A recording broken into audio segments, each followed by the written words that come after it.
Week 3 is here. We're overreacting to everything. Anything and everything we're overreacting to or underreacting to. Who really knows?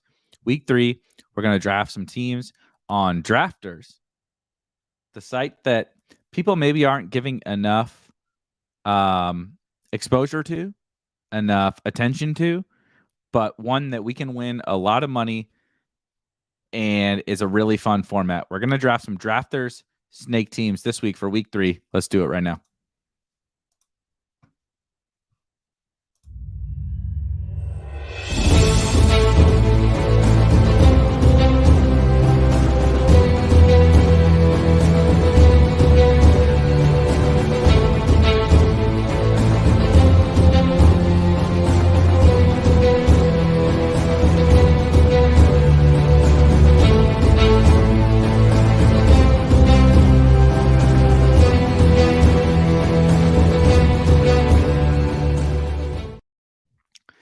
All right, guys, happy Friday. It feels, I said this on the show on Wednesday with Shane and Nez. It simultaneously feels like we've made it through 2/3 of the season, and also like it's the middle of best ball draft season. I don't really know how to feel yet. It's like week 3 is this weird space, and I'll probably feel like this for a couple more weeks, I think. I don't know how you guys feel. I think we're just in this spot where I remember drafting we have drafts to do, in-season best ball drafts to do on sites like Underdog. DraftKings is launching contests every week, but I remember I still am like in the brain, like in the mindset of what it was in July and August and even June of drafting best ball teams. But we've gotten 2 weeks of results with the NFL season. And so it's this weird thing where like, holy shit, so much has happened in 2 weeks. Some we expected, some we didn't expect, some maybe we were hoping for but didn't expect. It's kind of all over the place, and I don't really know where where I stand, but I wanted to start this Friday show with drafters because we have a lot of attention being paid to your season-long teams, your waiver wires, and now the Underdog Battle Royale streets where they're launching some pretty big contests. But Drafters is launching some really innovative style contests. They have a winner takes all and advances type tournament. They have 2 quarterback league tournaments. They have the typical weekly snake draft tournaments, but they're a larger roster and they're full point PPR. They're doing a bunch of things that I think are, if we're the best ball grinders, which if you're watching this, you probably are, just like me. You grind hundreds or thousands of drafts during the course of the summer. And when we get into the season, look, I'm still playing, DFS on DraftKings, just like everybody else is. But I feel like there's a lot for us to gain from dipping our toes into the spaces like some of these drafters drafts. Last week, before we had started this specific drafter style show, which of course you see at the top, Drafters doesn't call it Battle Royale, but we're just going to call this show Battle Royale. It's got a nice ring to it. It works. So it's Drafters Battle Royale. And if you see at the bottom, we have not signed up for Drafters yet. I know I am a best ball grinder. I am in the best ball business. Best bang for your buck you can get is on Drafters. And if you look at the bottom of the screen, 100% deposit bonus up to $100. So if you deposit $100, deposit anything up to $100, you will get $100 from drafters. They're going to give it to you for free if you use promo code SPIKE. There's also a link in the description to use. But what I really love about what they're doing is it's giving us an alternative, just a totally different way to play fantasy football every week. You know what I mean? Like we have always had season-long fantasy. We have always had DFS. For the last couple of years, we have had best ball, and no one is more excited about best ball than me and you guys in the chat. But what I'm really excited about is to get, and I don't give two shits if it's drafters or one of you guys in the chat start a new site, or somebody else does, or maybe FanDuel decides to get their head out of their ass and do something, Yahoo, whatever. I don't care. I'm excited about a site like Drafters putting out something for us to play that's like unique and different, and we can win legit money, and there's not a lot of people, right? Go to DraftKings.com right now and try to play DFS. Who are you playing against? The absolute best players on the planet. And I play there every single week. Every week. I have played there every week for 10 years. But if you want to truly, make some money, we should be looking at places like this. And so I'm really excited about what they're doing, on not only just because they exist with some unique offerings, but they exist with some unique offerings that are like literally have never been done before. And we'll talk a little bit about that. Shout out Jeff. I don't know what the takeout means. Maybe I'm just getting old, and that's like something that I shouldn't know, because you're also doing elbow cough, elbow cough, elbow cough. I'm getting old, and maybe I just don't know what that means. But agree with B. Kurt. The naming, it is what it is. We deal with it. The format is great. I am going to pull up Drafters really quickly and walk through a couple of the options that they do have, so that we can get a grasp on. See, it's so funny. Shane says those are emojis that Jeff was posting, and like maybe this is a StreamYard issue. So I use StreamYard for for our streams, and it doesn't populate the emoji. Apparently, I'm literally learning this on the fly. This doesn't populate the emoji. So when someone says elbow cough, elbow cough, elbow cough, elbow cough, those are emojis. But such as I'm getting old. We're closing into boomer territory.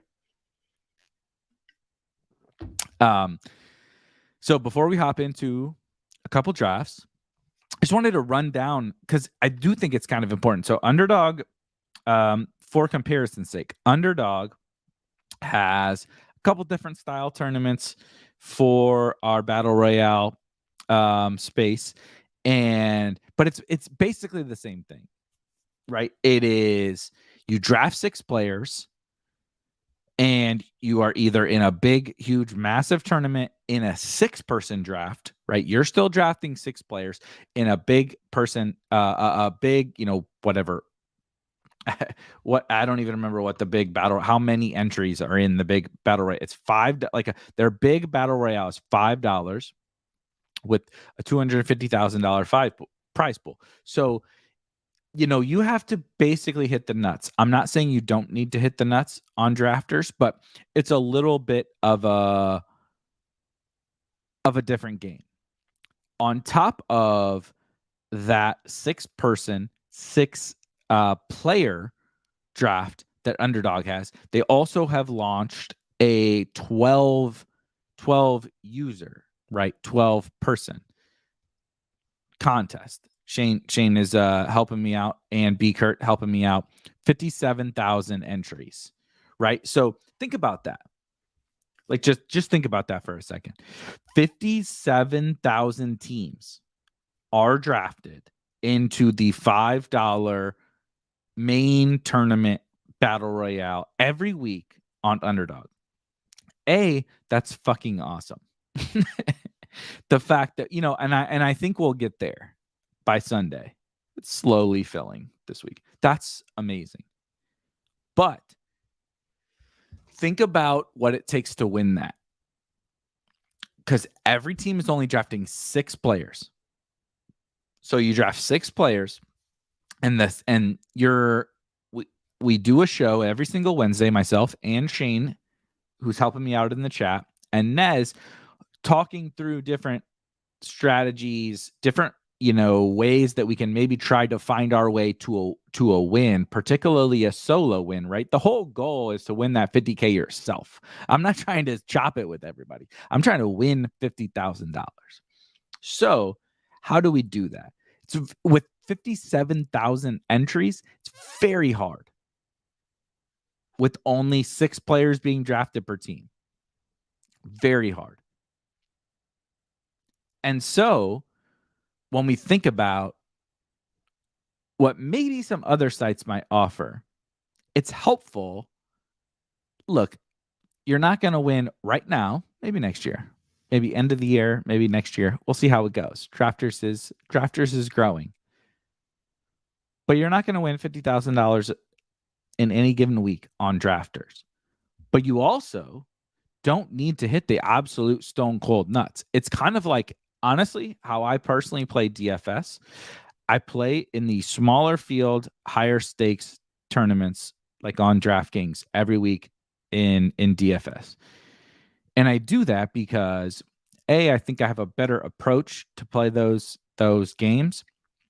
I'm willing to go up against the guys who are literally the better players, but it's because the field is so much smaller.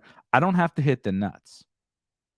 I have to figure out how to navigate my way through maybe some of the better players and maybe some of the more efficient ownership, which drafters is not there yet. But I have to figure out how to navigate my way through a smaller field, which is a different path to monetary gain than playing the millie, or even like, the slant on DraftKings, right? The $9 slant. It's like $30K to first place is a super flat payout structure. Everybody loves it because everybody is obsessed with this super flat payout structure and paying out a bunch of people. And like, honestly, all that shit I don't care about. I'm trying to like your year and your career in fantasy football is made off of your high finishes, not off of how many. Yes, you may be able to sustain a few more days by a little bit more min cash equity, but honestly, it doesn't really matter. Your career is going to be made off of your success is going to be made off of those times when you got that team that crushes. Last week, I'm mad at myself. I'm going to draft a lot more. Last week, hold on, let me go to history. So it's only 20. I think this was it. Only $25.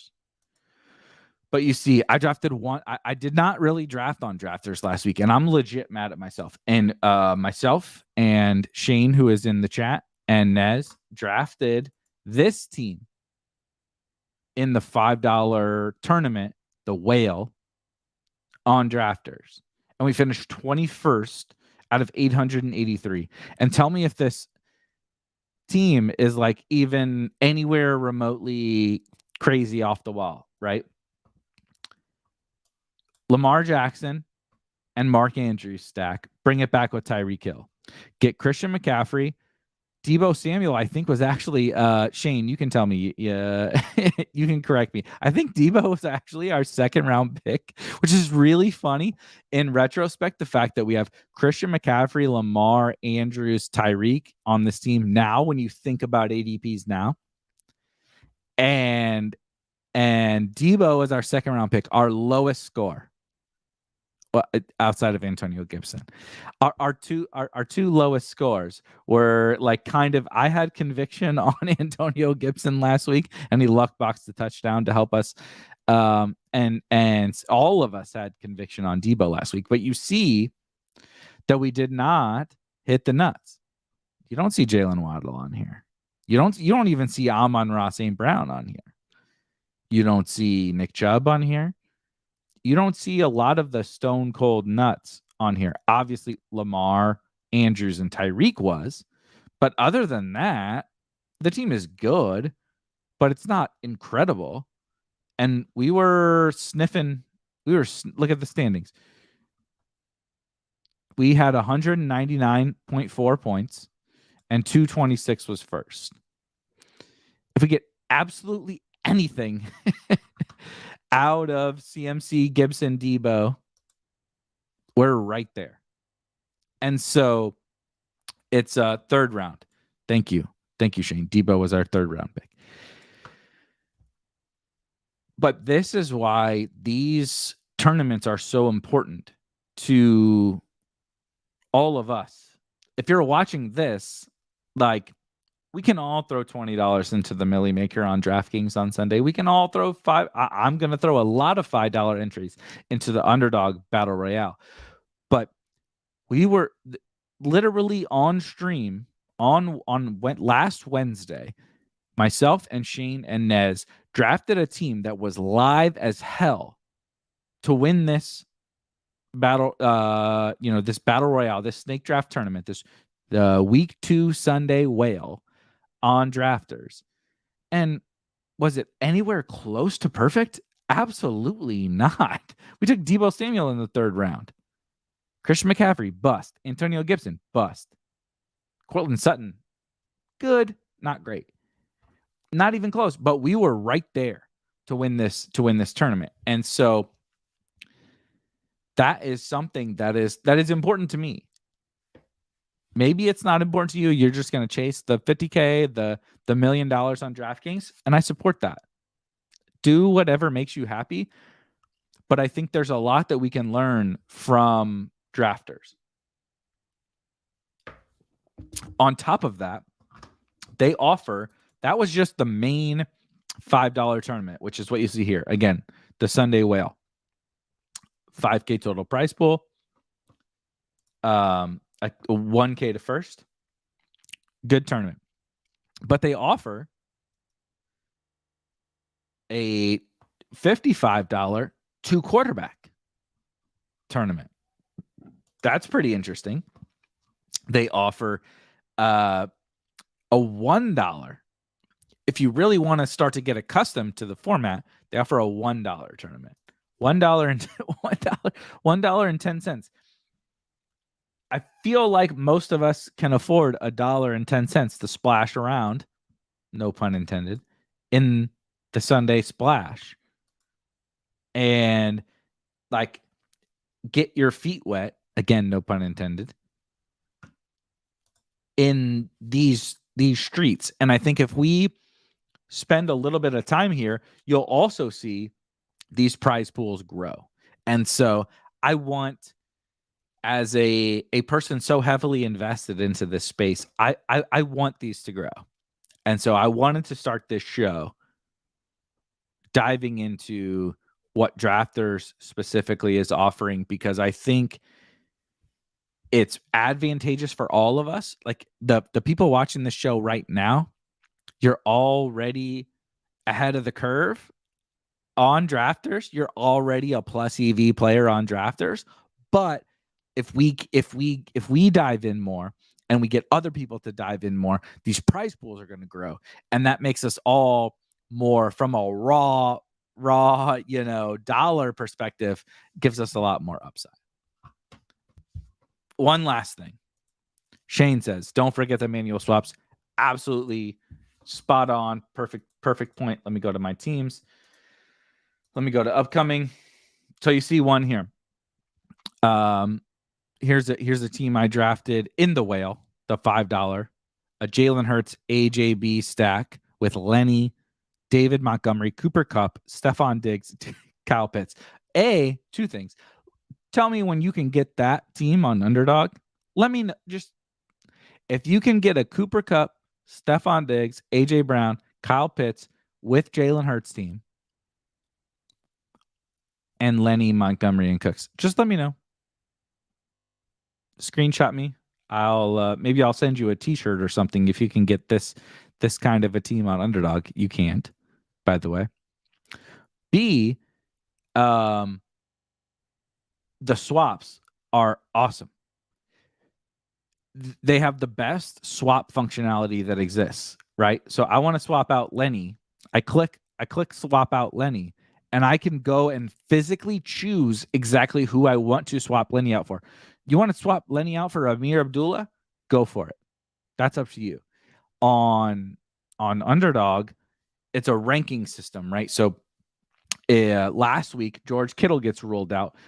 Every team that you have George Kittle on chooses the next tight end in your rankings, your swap rankings, that is not drafted in that league. And so it might be a smidge different for each team, right? Maybe Pat Freiermuth is the highest ranked tight end in your swap rankings. And so he's going to go into most of your teams because he's not drafted in every league, but occasionally he's drafted. Occasionally I drafted him last week. And so then it's going to go to the next guy. The next guy is whatever, David Njoku, right? So it's going to go to that guy. And on drafters, you get to pick. Who do you want? On that team, right? So on this team, I have, sorry, give me 1 second. So on this team, I already have kind of a little mini correlation with Brandon Cooks and David Montgomery, but I also have, Cooper Kupp, Stephon Diggs, Kyle Pitts. Maybe instead of swapping to the absolute highest, projected player and for sure the highest owned player, maybe I want to go down. I want to go down a little bit. It's like, do I want to correlate maybe with one of my players? I could do James Conner because I have Cooper Kupp. Maybe James Conner's inactive on Sunday, and now I want to do Eno Benjamin. Or maybe I have Kyle Pitts. Maybe I want to wherever the hell down this list is like Rashad Penny, right? But you can pick and choose by team your swaps. That is like extremely powerful, like really, really powerful. So, yeah, we crushed the Brandon Cooks, David Montgomery. Anytime you can correlate the two teams that have literally no interest in winning and might just run every down, like if I had a dream about the Bears Texans game on Sunday, it is those two donkey ass teams are waking up like, we're going to establish the fucking shit out of this run. And they both run it 40 times and the game is over in about an hour and 45 minutes. And halftime's 20. So that game is going to be over in a hurry. If there weren't commercials, I think those two teams would probably be on the plane in about 2 hours. Like from kickoff to Justin Fields is stepping foot on that fucking PJ, 2 hours. If those teams had a choice, I'm pretty sure that's what Jake says. Fields will have Fields will have 100 rushing yards. How do you get 100 rushing yards when you hand it off to David Montgomery every snap? These two teams are not in. Trust me, I've spent a lot of time looking at this slate, and I've drafted a lot of David Montgomery. It's painful. I'm doing it because I'm trying to divorce myself from my own stubbornness. But if you could pick two teams that just said, let's never throw. Like they like Lovey, and I don't even know who the Texans head coach is. They go out to do the coin, the coin toss, or just the coaches meeting. Obviously, they don't do the coin toss. And they shake hands and they're like, "Are you gonna pass?" Lovey's like, "Nah, I'm not gonna pass." I'm saying Lovey. Why am I saying Lovey? I'm still holding on to the old school Bears. Who is the fucking Bears head coach? This is how fucking dusty they are. I can't even remember. I can't even remember who either of the two head coaches. Lovey is the fucking Texans coach, right? Oh, Jesus. We're embarrassing ourselves at lunchtime on a Friday. And Eberflus. Yes, thank you. Eberflus and Lovey, which is an ironic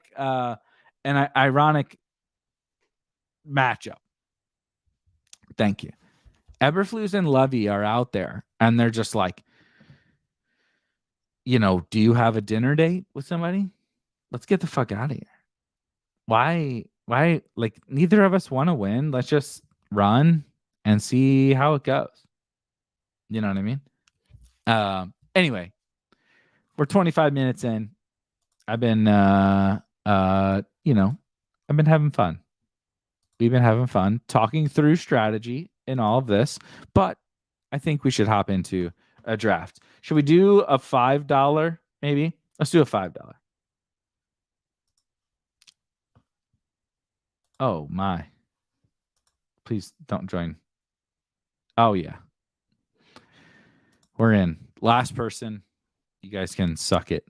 Oh, and there's already Nez in here. And there's already Spike Weekers in here. Thank you. Shout out David. David says this conversation about the Bears and the Texans is taking longer than the game. 100%. We just spent 6 minutes. Let's call it 6 minutes talking about Bears Texans. They're literally going to both go out and quit. If they wanted to, they would both forfeit. Neither of these teams have any fucking interest in winning this game. The Bears refused to throw in a game that they were losing by a million the entire time. What do you think they're going to do? They both of these teams want to lose. Literally want to lose. And I don't blame them. I don't blame them for wanting to lose. But we also have to, we're fantasy players. Our whole thing is that we're trying to accumulate fantasy points. We have to understand what these teams are trying to do. And neither of these teams want to win. The Bears are trying to lose in such a way that allows Matt Eberflus to not look like the absolute biggest donkey on the planet. And he can go into the offseason and say, look, we competed. We didn't lose by a lot. We're going to, with Fields in another draft, even though they drafted fucking Velus Jones and shit this year, another draft, another offseason, we're going to start to get better next year. He's trying to keep his fucking job.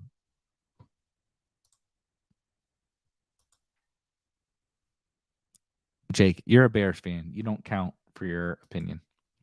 Just wanted to let you know. Jeff says, love the Bears. Texans chat. Who cares about This is such a good comment. Who cares about Bills, Dolphins, Rams, Cardinals, or Giants, Cowboys, or Chiefs, Colts, or Bengals, Jets, or even adding to Jeff's list. Thank God we're talking about Bears fucking Texans for 15 minutes. All right, I'm on the clock. Cooper Kupp, Justin Jefferson, and Stephon Diggs go. Ooh. So I'm gonna take Travis Kelce. I think I made it known on the show on Wednesday. Kelce is I think Kelce fits into this tier break. I actually think I know Diggs has been awesome. I think that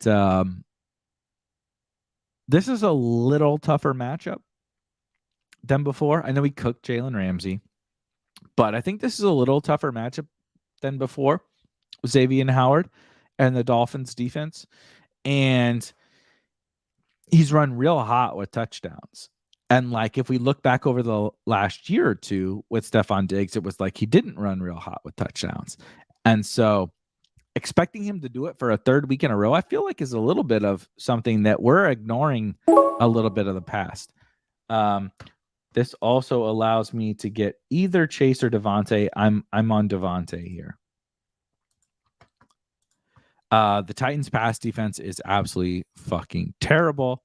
And Hunter Renfrow, I don't know that Hunter Renfrow is going to play on Sunday, which should make Derek Carr actually throw the ball to Davante Adams as opposed to last week for any of us that played him on DraftKings. RIP to us eating 50% owned Davante Adams and watching Tyreek Hill go for 50. That was fun. But a really big bounce back week, in my opinion, for Davante Adams. I mean, we're drafting Stephon Diggs. Stephon Diggs just won 103 in this draft. And Davante Adams is in the spot that Stephon Diggs was in last week. B. Kurt says this person in the 4 hole, that's me. That's me. Is gonna get buried. Oh, 5 hole. Okay. Josh Allen and Eckler. Yeah. You can't take. I love Josh Allen. We talked about this on the Wednesday Battle Royale show. I love Josh Allen. Hold on, let me double check. Yeah, AJ Brown for me, another tier break. I love Amon-Ra. It's like right on the fringe of that tier. To me, Kupp, Jefferson, Diggs, Adams, Tyreek, Chase, AJ Brown. Damn it. I was really hoping JT. I think I have to. Maybe I will take Amon-Ra here, actually. Yeah. I think Amon-Ra now becomes the tier break. Yeah. You're watching me talk. Think this through on the spot. I think getting 3 wide receivers that are in my elite tier. Now, Kupp and Jefferson. Here's my stance. Here's how I'll break it down. Kupp and Jefferson, in my opinion, are honestly in their own tier. Diggs has been awesome. I'm not trying to like shit on Stephon Diggs. Any fantasy team I have with Stephon Diggs, I'm very excited. He's awesome. But I think it's a little bit of recency bias to push him into that elite tier. I'm pretty confident that Kupp and Jefferson are in the tier of their own now. Diggs, Devontae, and you can like mini tier these guys afterwards, but Diggs, Devontae, Tyreek, AJ Brown, Jamar Chase, and then Amon-Ra, maybe Debo. I mean, Debo went really high in this draft, but I think Amon-Ra and Debo were closer. But it becomes this after that. I like Jalen Waddle. I like Michael Pittman fine that people are taking. I think that Amon-Ra has become the tier break now. And so to get the best tight end in fantasy and then to get 3 of the quote unquote elite wide receivers is how I would generally approach drafters if I can.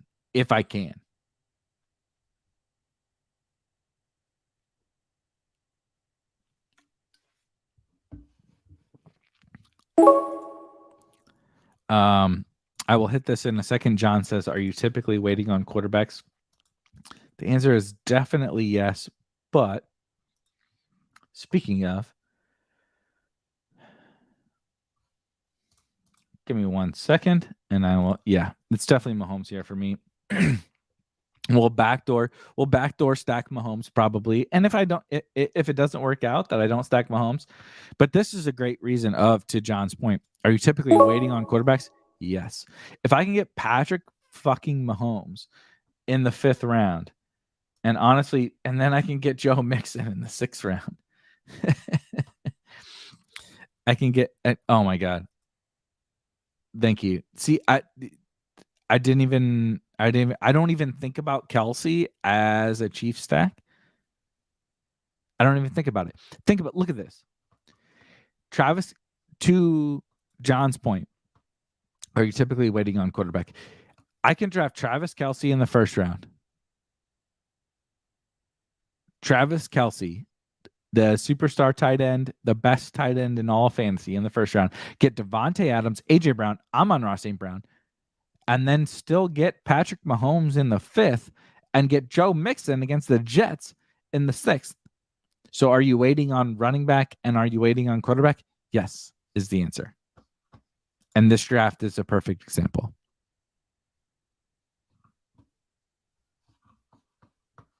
And so we got 2 more rounds. This is another thing I love about the drafters format is that 8 rounds is really fun. It's one less team, right? But everyone having to draft 8 players makes it a little more kind of there's more strategy to taking. You have to take 2 running backs. You have to take 3 wide receivers. You have to take a flex. I should have been probably looking through this. It's assuredly not going to be a running back. Let me think about this. 25 seconds. I have Devontae, AJ Brown, and Amon-Ra. I think my highest projected is fudge. Actually, we're going to David Montgomery. He's my highest projected player at a position that I it makes me sick to my stomach, but it is what it is. I'm going down. I'll tell you guys right now, my underdog and my drafters teams are going down with David Montgomery this week. It makes me sick to my fucking stomach, but that's where we are. We're gonna put London in the queue. Nope. Gotta do. Nope. Cooks projects for more than London. So here we go. And he correlates. Patrick Mahomes to Travis Kelce stack. 3 elite tier wide receivers, Devontae Adams, AJ Brown, Amon-Ra St. Brown, Joe Mixon against the fucking Jets. And they can't protect anybody. David Montgomery against the Texans, and a little bring back on David Montgomery with Brandon Cooks. Oh, baby. That's making it move. It's making it move, guys. All right.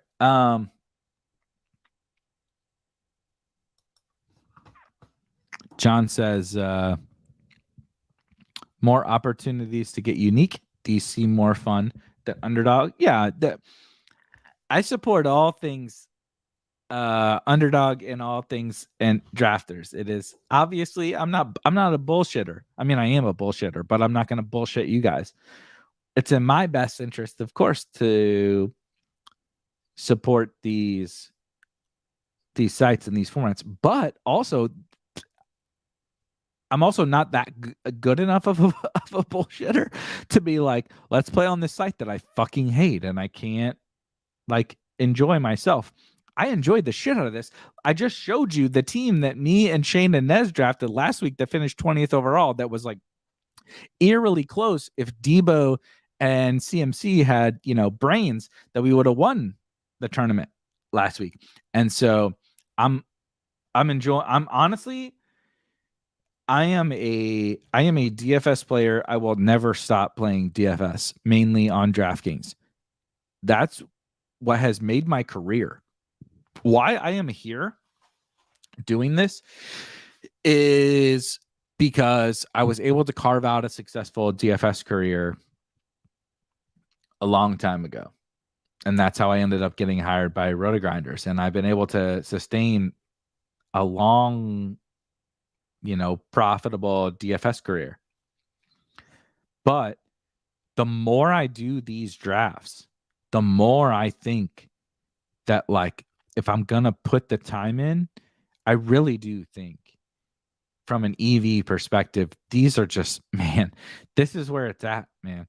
Like, can I win life-changing money on Sunday on drafters? Depends on your definition of life-changing, I guess. But like, no, none of us are quitting our jobs with a win on drafters. But like, man, it's like if I win a couple grand or something like that on Sunday on drafters, and I didn't hit the nuts. Like, I didn't even come close to hitting the nuts. I don't know. It's something I have spent a lot of time, like, bro, too much time. Obviously running a website in this space, and it consumes my entire brain. I've thought a lot about this, and I think that and there's a reason why I started this show. It's a reason why today we're sitting here just drafting on drafters, because I think more people need to be exposed to this if you want to play fantasy football. Like, you can enjoy sweating. Think about this. You can go play on DraftKings this week, and you can jam in some superstars and then sweat Mac Hollins and Nelson Aguilar and Brashad Perriman. And that and they're all chalk. And that doesn't sound very fun to me. And Irv Smith. Or you can come over here and draft, and honestly probably have more upside than you were really gonna have in that tournament realistically on DraftKings. And you spend $5, or maybe you draft 10 teams, you spend $55. Or you draft 10 teams into the $1. You don't even spend $100, and you can make out with $1,000, and you're rooting for, like, Justin Jefferson, Debo Samuel. Like, my worst player on the team I just drafted was Brandon Cooks. It's like you're rooting for Brandon Cooks. There's something about that, I think, in my opinion, that's healthy for the ecosystem. Does Drafters have an app? 100%. Yes, they do. It works really well. They've made some big upgrades over the course of this last year. Works really well. Underdog, at the end of the day, we're on a Drafters show, but Underdog is best in class. Shout out to them. They've done a really good job, but they're not perfect. And Drafters is making some really big improvements. It's a really clean and easy to use app, in my opinion. Like, people love to shit on DraftKings, as they probably should. Drafters blows DraftKings out of the water.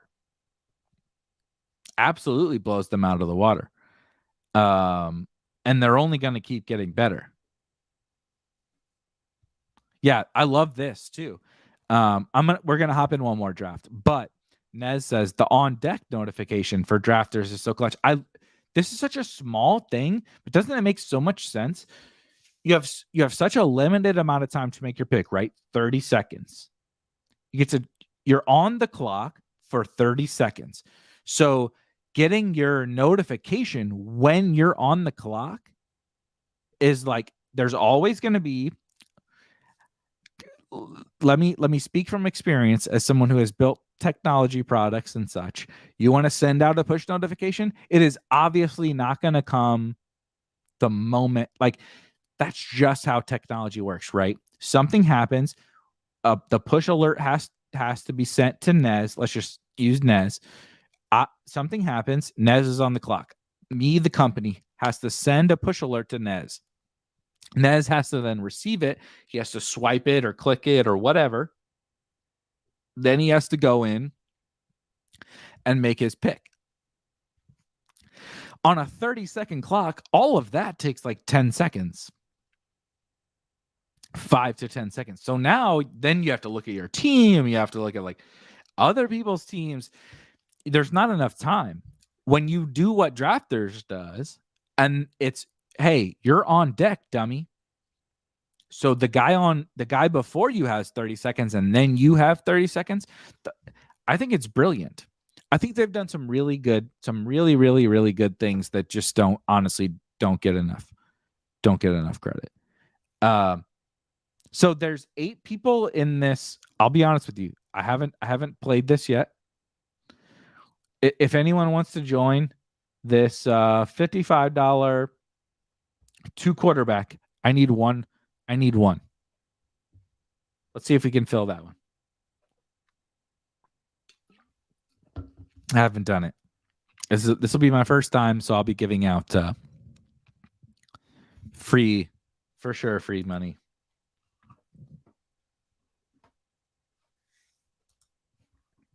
Let me see if I can get. Oh, and it failed. I was just gonna I was just gonna go to the 101.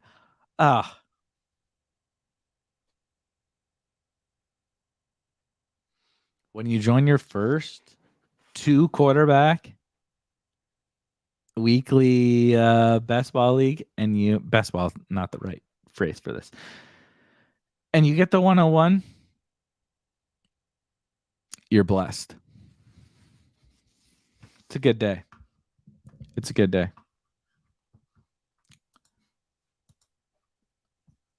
I also like this. Does anyone? So you see this? I'm ready to draft. Let's draft. And you can click this box, right? And if everybody clicks it, it'll start before this, because they give you a 2-minute timer, which I like. But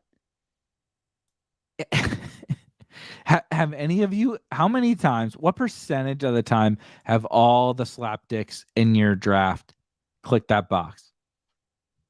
I don't think anyone, I don't think I've ever had a draft that started early. I mean, I could just like not, I draft while I'm walking the dogs, I draft while I'm cooking dinner or whatever. So there's certainly probably a chance that I missed it when it did happen. But when I'm at least paying attention, 100%. As Travis says, there's absolutely never been a time that all these fucking assholes that are in the draft with me, like, we're all here, bro. Just click the box. Just click it. Let's start. Let's roll. And it never happens. Ever. Excellent point. As I'm about to come up on the clock and take Josh Allen, Shane says, drafters is where you can be the big fish in the small pond. And the crazy thing about that is that, like, honestly, in fantasy football, that shit doesn't exist. It doesn't. There is no big fish in a small pond on DraftKings. There's a bunch of big fish in a gigantic ass pond. There is not. This is interesting. No more quarterbacks. They're like, go on Underdog. You think you're a big fish in a small pond on Underdog? No. Go pick a gambling site. There is not a place for us to be better than the average Joe and make money, even when we make mistakes. If you make a mistake on Underdog, if you make a mistake in DFS on DraftKings, you lose. If you make a mistake, I just showed you the team, literally, that Shane, myself, and Nez drafted. We took Debo in the 3rd round, scored 14 points. He killed us from winning, but we finished 20th overall in the whole tournament. He did not kill us, but on DraftKings.com/daily fantasy, you lose. You play Debo, you lose. It's over. Those are the kind of spaces, I think, uncovering that stuff is where we can make our way.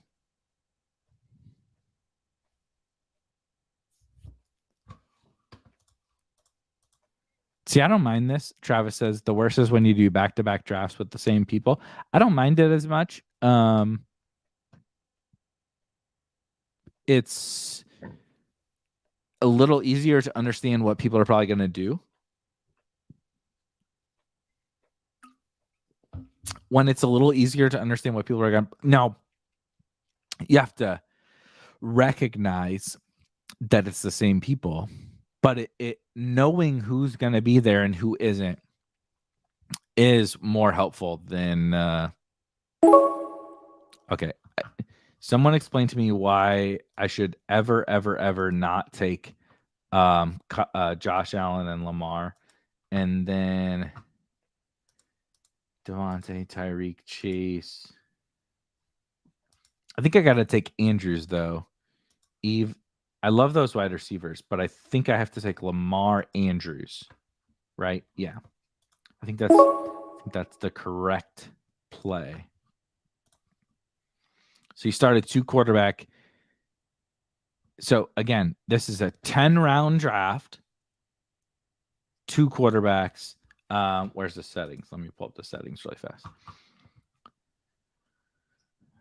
2 quarterbacks, 2 running backs, 3 wide receivers, 1 tight end, 2 flex. So why did I do that? It's because I just am absolutely shitting on everyone at quarterback. Theoretically, I'm shitting on everyone at quarterback, and then I only have to draft 1 tight end, and we're just gonna then volume everybody to death at running back, wide receiver, and flex. You know, I have the 101, so it's easy. It's easy when you can draft Josh Allen. But I think when it's 2 quarterback, there's a couple different things you can do. And I'm not arguing with anybody taking Kupp or Jefferson or Diggs or whatever. But there's this delicate balancing act of I think the top quarterbacks were undervalued in this particular draft.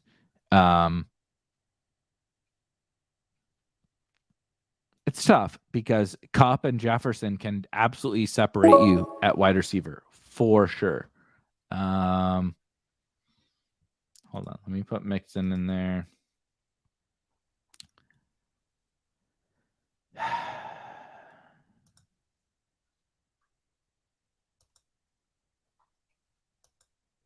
Oh, this is tough. I am going to take Mixon though, because I really do think that wide receiver is a lot deeper.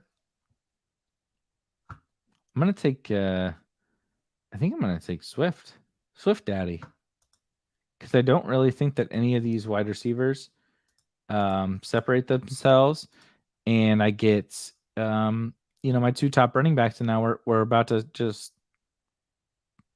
crank yellow. Piss yellow with wide receivers here the rest of the way. John says, how important is game stacking to you in these? On a scale of 1 to 10, it is 6 or 7. I think that it is just like in best ball, or even just like in DFS. It is so think about tier-based drafting. When I get to a spot, so I have Lamar and Andrews. This is a really shitty example, but I have Lamar and Andrews, and I'm going to get to a spot later in the draft. Maybe this will come up. Hopefully it will. Where Jacoby Myers and whatever, Curtis Samuel project the same. We're going to get to the 9th round, and Jacoby Myers and Curtis Samuel project the same for me. Among maybe Garrett Wilson's there and whatever. There's a bunch of wide receivers that project the same for me. When you reach a tier where everybody projects the same, the game stack trumps the other stuff, because that person gets a boost. Oh my God. I'm not going to lie to you guys. This is fucking easy. This is an easy fucking game. How the fuck am I allowed to get this Josh Allen game stack? Speaking to John's point about game stacking, I can literally get the Josh Allen game stack right there.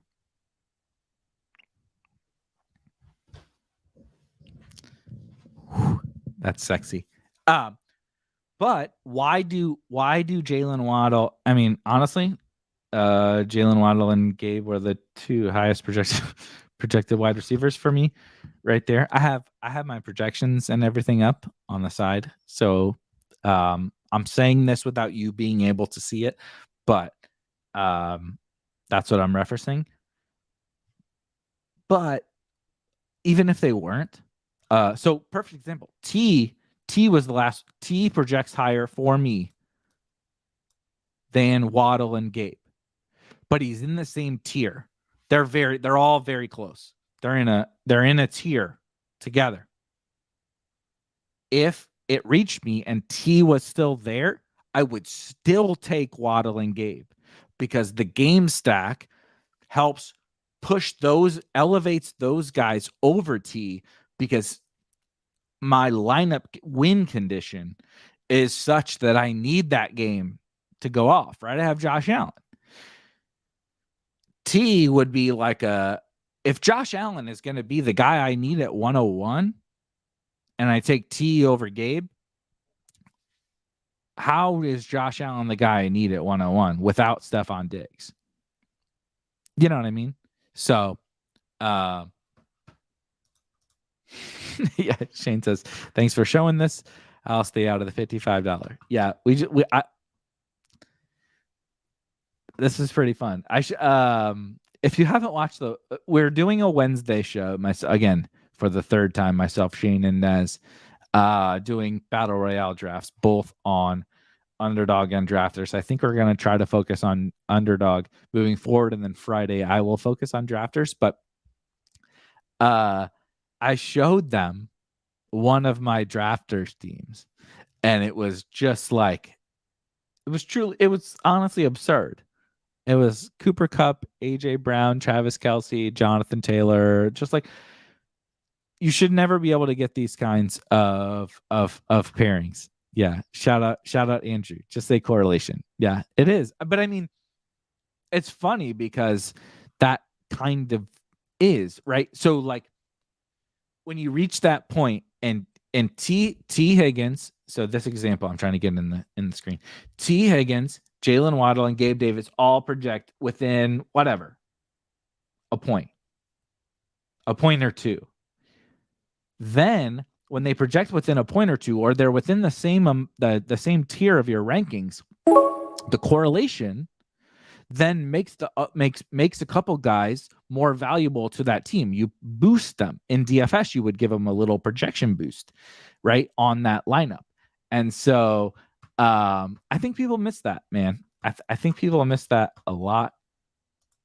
I do like Sutton here. Also, really like Drake London.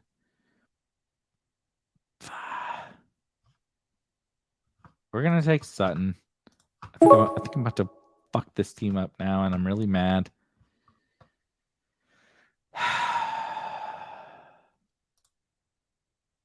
Running back is terrible. Okay, hold on.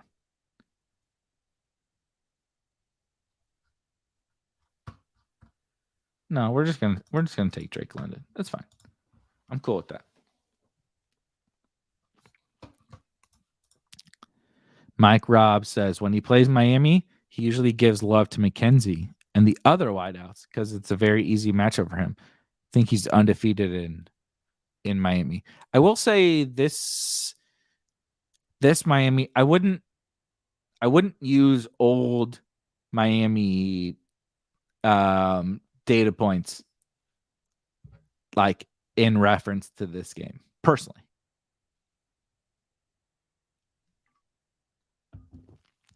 Mike McDaniel is a different beast. This Dolphins team is a different beast.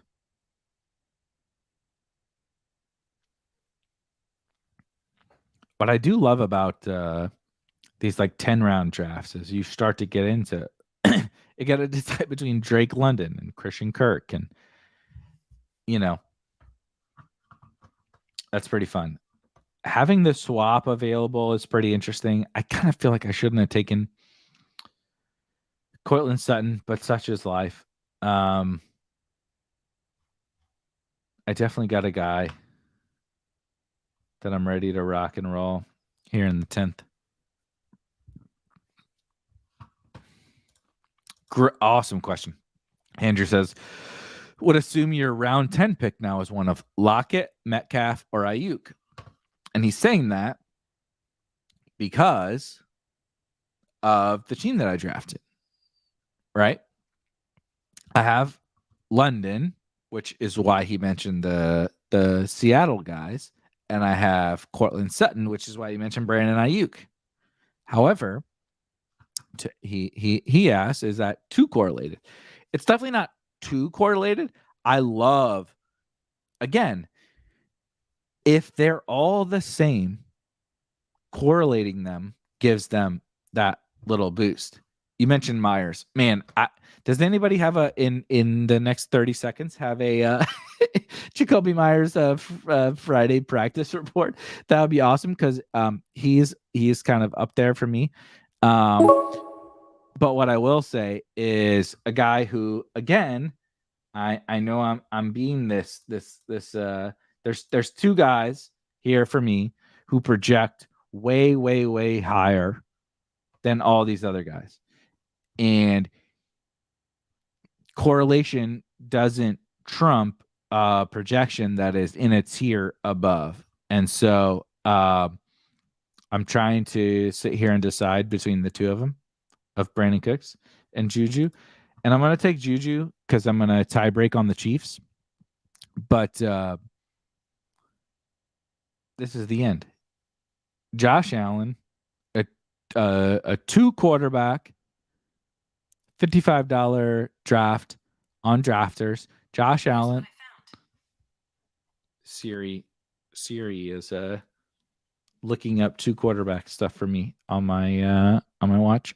Josh Allen, Lamar Jackson, Joe Mixon, DeAndre Swift, Jalen Waddle, Gabe Davis, Cortland Sutton, Mark Andrews, Drake London, and Juju Smith-Schuster. And so to that point on correlation, it is like the answer is it depends. It absolutely could be a correlation play when if the guys honestly on drafters, maybe I'll ruin this. Both Cooks and Juju, the prices are terrible, in my opinion. And so they are so much better than the Myers, the Ayuks, the Seattle guys, that I'm not worried about it. I'm just going to take the best projection again, because this is a small field tournament. That's 100-man tournament. Do I need to hit the nuts? No. Give me, honestly, if Juju goes 5 for 50 and a touchdown, I can win that tournament. I can absolutely win that tournament. And so that's kind of people misconstrue, especially drafters, but Underdog too. Andrew, shout out Andrew from Underdog. People misconstrue these tournaments and like how you need to approach them. Because we come from the DFS world, we come from the season-long world and all of that, and I get it. But I'm drafting in a 100-man field. I have basically hit what I think is the nuts, as my colleague Shane was pointing out. You know, he's not going to draft in the 55 anymore because he saw my team. And so once that happens, it's like just draft the highest projected player at the end. I think I actually have Cooks a smidge higher projected, but I have drafted Cooks on literally every single drafters team. But you guys get the point. This is interesting. Scott says DJ Moore owns the Saints. I am a DJ Moore stan.